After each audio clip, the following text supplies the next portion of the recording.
Hey guys, today on the channel we will be talking about one of the most prolific paperback horror authors, Ruby Jean Jensen.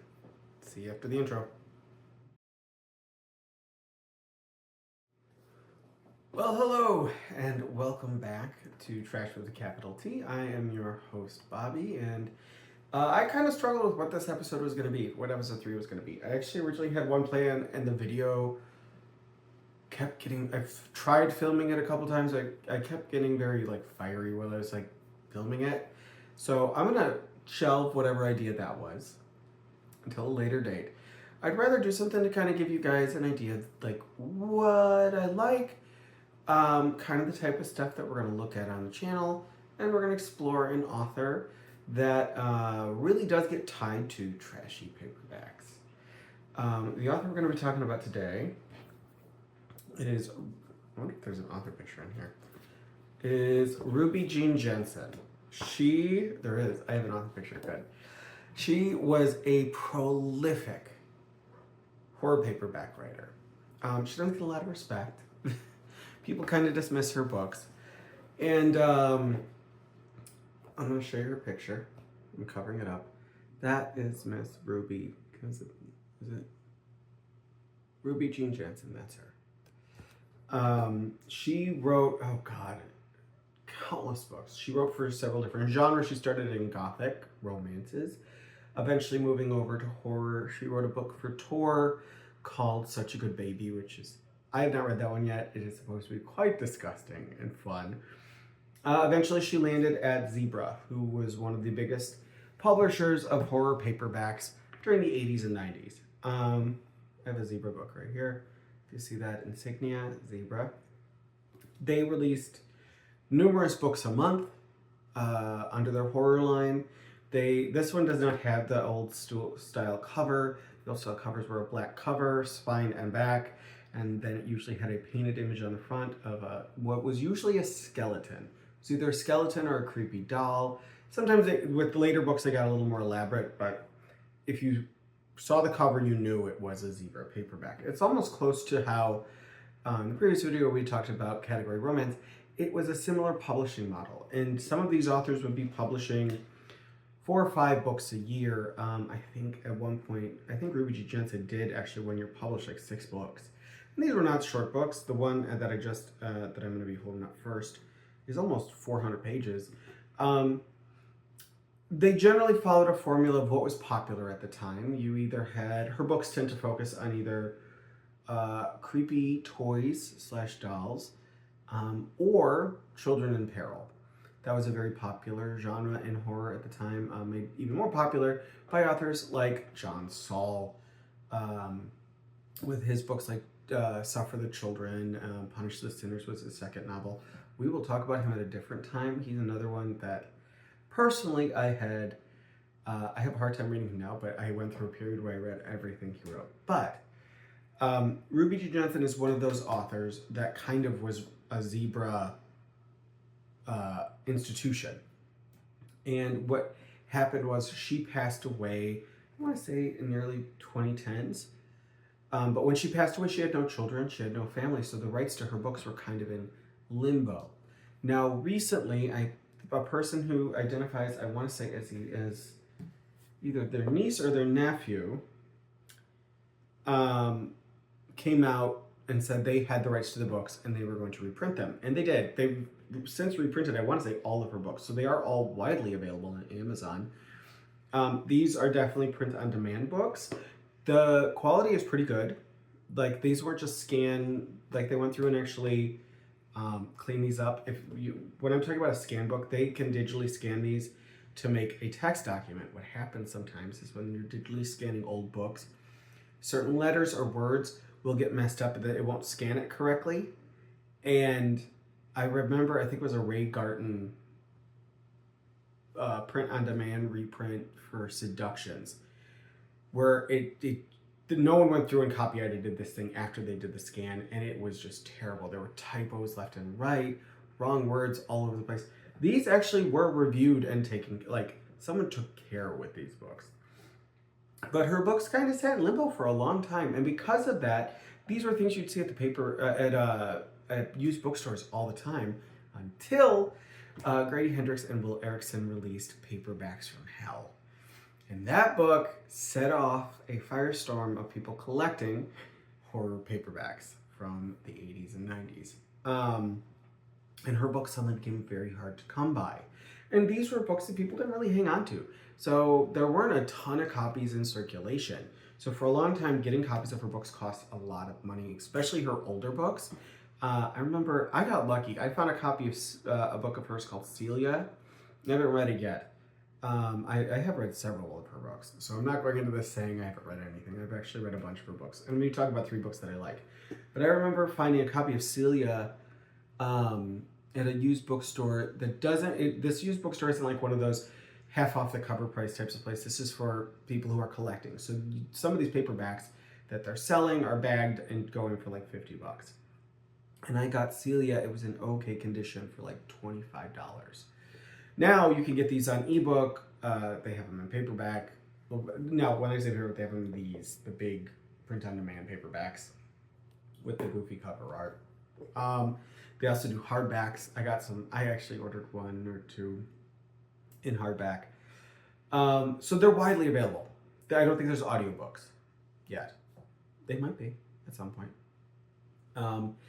But she was one of those authors, when I got the chance to read her, I actually got one of the original Zebra books. It was the last book she wrote, not just for Zebra, but ever. And it was Night Thunder by Ruby Jean Jensen. This was the original paperback. The one I have is actually in really good condition. And I got this for pretty cheap, because this was not one of the ones that people were going nuts for. It doesn't have a creepy doll or anything on the cover or a skeleton. And it isn't actually, a lot of people didn't really consider it one of her better books. I love this book. So this is actually the first one I'm going to recommend. If you get a chance to read Night Thunder, it is not what I was expecting at all. You saw Ruby Jean Jensen's author photo. I was expecting like cozy horror where creepy things kind of happen, but there wasn't a ton of peril or anything like that. Then I read this. I will tell you right now, if you read it, they are not exceptionally gory. I'm not talking, these are not splatter books. These are written safely enough where you could put this on a paperback rack in a drugstore and no one is going to have a fit.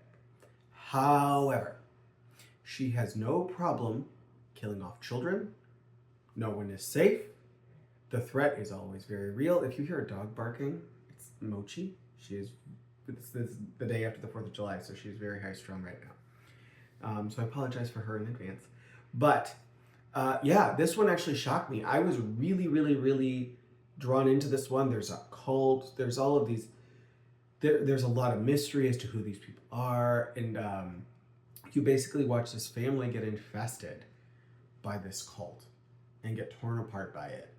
And it's really dark. This is actually one of the ones that has a more solid ending than some of her other books. Not short. Clocks in. This one is for 397 pages. It's about 400 pages. You can find this on Amazon. You can actually find this original cover probably for pretty cheap. But if you don't want to hunt down a used copy, they are being reprinted. This one was the first one I read. I thought this was a great introduction to her. At this point, she had been writing for so long. She was a pro. She knew what she was doing. Is her writing the best? Her writing is for paperback. Like, her writing is accessible. It's not written to be, she's not writing to this high level that you're expecting with some more literary releases. She writes fairly simply. I enjoy her characters. She doesn't spend a ton of time digging into them. These books move very quickly. There's a lot of peril and violence and children murdering people. There's one book where these ghost kids keep skinning their parents alive. That was The Reckoning. Wouldn't recommend that one. That one is actually not that good. If you get your hands on it for cheap, check it out. I mean, I read it. It's still enjoyable, but it's not one of the ones I would recommend today. Her writing is readable. When I pick up a book like this, I expect the writing to not distract me from the experience of getting through the story. I want the writing to be seamless. I just want it to be, I get in there, I get a general idea of what's going on. I don't need pages of description. I'm just going to move through this story, and I don't want the writing to pull me out of that story. I don't need asides where we delve deeply into the psychology of any of the characters. That's not the point of books like this.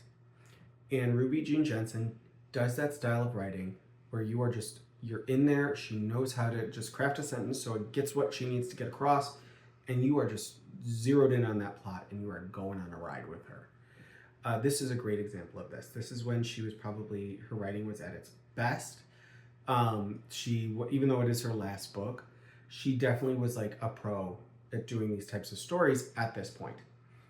Highly recommend. This is a good one to start with if you can get your hands on it. Like I said, they're all pretty widely available. I enjoyed the hell out of it, and it really did start my love for her books. So after I read this was when her reprints were just starting to come out. So once they started to come, I was like grabbing what I could, and I would read them quickly. Her books read fast. You're not going to be trudging through one of these.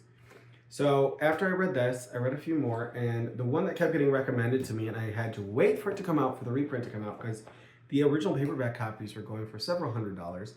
And while I love these books, I'm not spending $200 to $300 on any of them. Especially since the copy I was going to get would most likely be falling apart and not readable. So I waited until the reprint happened. And the second one I'm going to recommend is Wait and See. This cover is not great. The original cover is, it's a skeleton woman. Like, if you look it up online, if I can figure out how to pop it on the screen, I will. But I haven't really learned how to do that stuff yet. So if not, everywhere it is the typical cheesy zebra cover. However, the contents of the book, again, this is more of a simple ghost story. Definitely less shocking than Night Thunder. Still very fun. Lots of twisty, turny, tasteless elements. Children in peril. No crazy dolls in this one. She has plenty of those. I actually don't think those are her best. I enjoyed this one to no end. It is really fun. It is a really great ghost story that'll just take you on a ride. The reprint is not particularly long, although they do actually have in the back a list of all of the books she wrote. This reprint's about 250 pages. If you do find a paperback version of this, it's probably going to be closer in length to this. These pages are fairly big, and the print is fairly small. So if you prefer larger print, I'd recommend getting the ebook versions so that you can actually adjust the type, because the print on these are pretty small. But this was a really fun one. This is a family moves in with an aunt, and this ghostly force is calling to the kids from this river, and there's skeletons showing up. Like, there is actually a haunted skeleton walking around this farm, and everyone's got secrets, and highly, highly recommend this one. Don't take these too seriously. She's writing a yarn here. This is fun. You're curled up on the couch. It's kind of a stormy day outside, and you just want to vanish into a good ghost story. That is definitely this book. And they move. The most important part of this is the pacing is perfectly good. Highly recommend this one. I don't think there's any big trigger. You're reading a horror novel. Like, people are going to die. There's going to be violence. I don't think she went into too twisted a territory. If you are bothered by kids in peril or violence against children, I will say these books, while not going to extremes, do not go easy on the kids in these stories. They do end up, in several of these books, end up getting killed. Won't tell you which one. I'm not going to give you any spoilers. And that's across almost all her books. This one, another good place to start. Highly recommend it. And again, you can get it on Amazon for like $10. If you want a physical copy, I think the ebook is even cheaper. The prices fluctuate, but definitely check it out. The other one I am going to recommend, I was torn because there was another one called Hide and Seek that was a very twisty family drama, and it was really good. But I only really wanted to I didn't want to go too long in this video. We're already at like 15 minutes. I don't want to go too long. So I opted instead to go with House of Illusions. This one, honest to God, creeped the ever-living hell out of me. Story follows two little girls who have to go live with their father, who works in a carnival. And there's some odd goings on at the carnival involving clowns coming out of this mirror maze. and they don't know, like, it's this whole twisted backstory with an old magician, and the violence in this one is brutal. Not, no, it's exceptionally gory compared to the other ones, especially. This one is probably the hardest that she goes. I will say this one has the weakest ending of the three I'm recommending. It really does fall apart towards the end. But it is really creepy. There are some truly creepy moments in this one.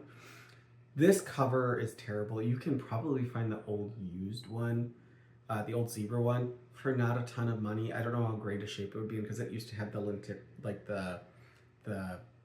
I'm not gonna say it right, lenticular cover that, like, if you moved it, the image would change. And that was, like, it was a sticker on the front of the cover, so who knows the shape of that one. But if you want a good creepy carnival story, which is a genre of horror that I truly love, this one fits the bill. She does a perfect job of crafting this kind of interesting family of people who work at the carnival, and how they kind of, like, tighten up around each other when things are going wrong. And you get this wonderful relationship between the two sisters. She does a great job with the characterization in this one. And you like a lot of the characters, so when bad things start happening to them, and they do, very bad, you do feel bad. You have an emotional connection. But again, the ending on this one is probably the weakest of the three I'm recommending. However, it's not bad enough for me to not recommend this one.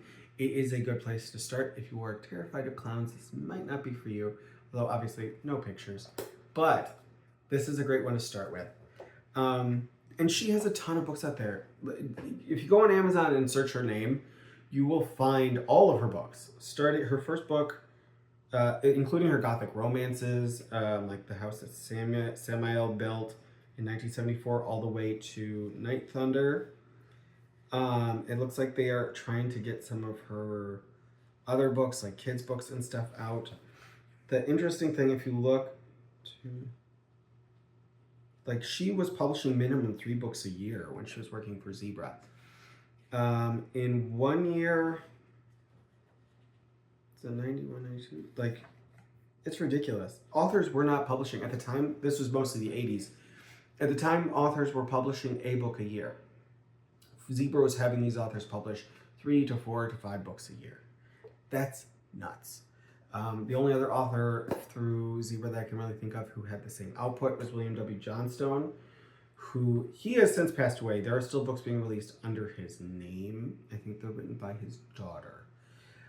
I have not really read a lot of his books. I can't recommend his books. I do know that those tend to be even more tasteless than this. I think they include a lot of that, from what I've heard. And if I ever get through the books, I'll give them the proper judgment. But there's some triggers that people have mentioned, things like essay and stuff like that. So, keep in mind if you're looking at some of these old authors. I did not, in any of these books, I really did not run into subjects like that. So these are fairly, if you can handle the violence, they're fairly safe. I wouldn't go as far as calling them cozy, obviously because of the threats, but also just kind of the level of viciousness that sometimes comes out. That's what actually surprised me the most. She does not hold back when she wants her characters to suffer. They suffer. We're not talking Saw here, but she's not playing it safe. She was a true blue horror writer, and she wrote horror stories. Keep in mind, these were horror paperbacks that were written quickly. They were probably written to a specific word count or length because it costs money to print bigger books. So they probably had to make some editorial choices. That is actually why I feel like the ending in this one is so weak, because it felt like the story needed more time and she wanted to give it more time. And then the editor was like, yeah, but if you go over 500 pages, it's going to cost us more to print the book. So end it at this point. That's how it feels. I don't know if that's how it actually was. And she is down to Ruby Jean Jensen alive to let us know if that was the case. But keep in mind, these books, that's how they were written. These were not getting 6 passes and editorial, or they were not getting content edits, stuff like that. I'm sure they had great editors there, but the speed at which these books were getting pushed out, yeah, you're not digging into them that long. But for that, they are really enjoyable reads. And if you are looking for a good place to start when it comes to fun, trashy paperbacks, these are a great place to start. They are really enjoyable. They are classically like paperback fiction. It's hard to describe that for people who don't understand what I mean. Like, these were books that weren't necessarily pushed through bookstores. They were still there, but the main selling place for these books was checkout lines at the grocery store or paperback racks in drugstores. These were meant to be like, hey, I'm here to pick some stuff up. Ooh, that cover looks interesting. Yeah, I need something to read for the weekend. Let's grab it. And they just have this feel to them that I have not seen replicated in any other time period. There's kind of a simplicity, but also like, it's hard to describe. I obviously, if you can't tell, I love these books. And if you really want a lot of information on how these books were done, some of the best ones out there, I know Will Erickson is not a big Ruby Jean Jensen fan. I don't know where Grady Hendrix stands on her. Personally, I love her. I think she's very fun. But yeah, and now that my dog is starting to go off, that's a good time to end this video. So if you want to check out these books, they are widely available. Recommendations: House of Illusions, Wait and See, and Night Thunder by Ruby Jean Jensen. All our other books are widely available, and I would say you're not in a bad spot to start with anywhere. Maybe I don't know anything about her gothic romances, but when it comes to her horror novels, if one catches your eye, give it a shot. She is a very fun author, and I'm glad that her books are available again for new audiences to find them, even if she's not around to appreciate her newfound fandom because of Paperbacks from Hell. All right, guys, if you have a Ruby Jean Jensen book that you like that I have not talked about, mention it in the comments below, or if you got any other Paperback from Hell style horror recommendations, I'm always open to book recommendations. If you like the video, like, and if you want to see more of my content as I'm getting it out, because the channel's just starting out, like and subscribe. And I will see you guys in the next video. All right, have a good time.